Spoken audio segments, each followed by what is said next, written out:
অসমৰ আৱেগক লৈ বেপাৰ নকৰিব, অসমৰ স্বাভিমান আৰু অসমৰ সম্পদক লৈ বেপাৰ নকৰিব। এই টাৰ্চেম মিত্তলৰ কথাটোক মানুহে কিয় ইমান অৱহেলা কৰি ৰাখিছে মই বুজি পোৱা নাই। এওঁ হ'ল মেইন কালপ্ৰিট। মানে শুহি শুহি খোৱা বুলি কয় যে, তেজ শুহি শুহি খোৱা দালালসকলৰ চৰ্দাৰ হ'ল টাৰ্চেম মিত্তল।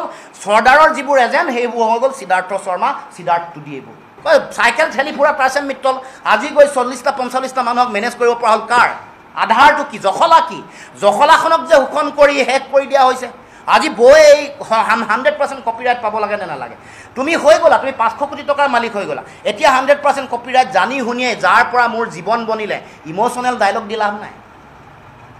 ইম'চনেল ডাইলগ মাৰি লাভ নাই। ইয়াতে মানে নৱগ্ৰহত আমি বহি এইবোৰ কথা পাতিলোঁ, এইবোৰ ডাইলগ আমি নুশুনো। তুমি আজি মালিক হ'লা কাৰ কাৰণে?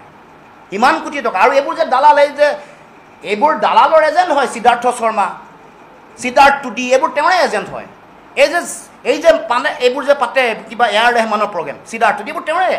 এইবোৰ চব এই টাৰ্চেম মিত্তলৰ দালালৰ এজেণ্টবোৰ মেলি থৈছে অসমখনক এনেকৈ শোষণ কৰিবৰ কাৰণে। বনিয়া গোষ্ঠীয়ে এনেকৈ অসমৰ আৱেগক, অসমৰ স্বাভিমানক এনেকৈ বাৰে বাৰে ব্যৱহাৰ কৰিব, এই কথা হ'ব নোৱাৰিব। বেপাৰ কৰিবলৈ দিয়া নহ'ব। মুঠতে এইবোৰ পূৰা এইবোৰ তদন্ত হ'ব লাগিব আৰু এৰি দিয়া নহ'ব।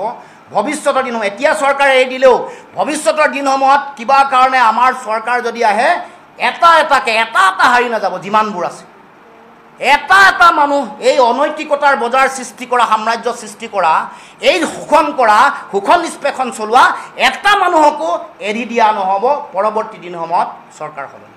এওঁলোকৰ দিনত যদি হাৰি যাবও যদি স্কোপ লয়, আঙুলিৰ ফাকেৰে যদি সৰকিও যায়, আমি কৈ থ'ব খুজিছোঁ, কোনো কাৰণতে কেতিয়াও এই শোষণকাৰীৰ দলে অনৈতিকতাৰ সাম্ৰাজ্য সৃষ্টি কৰা দল আৰু এই অনৈতিকতাৰ বজাৰ সমাৰ কৰি থকা যিসকল ব্যক্তি আছে, কোনেও কেতিয়াও ৰেহাই নাপাব।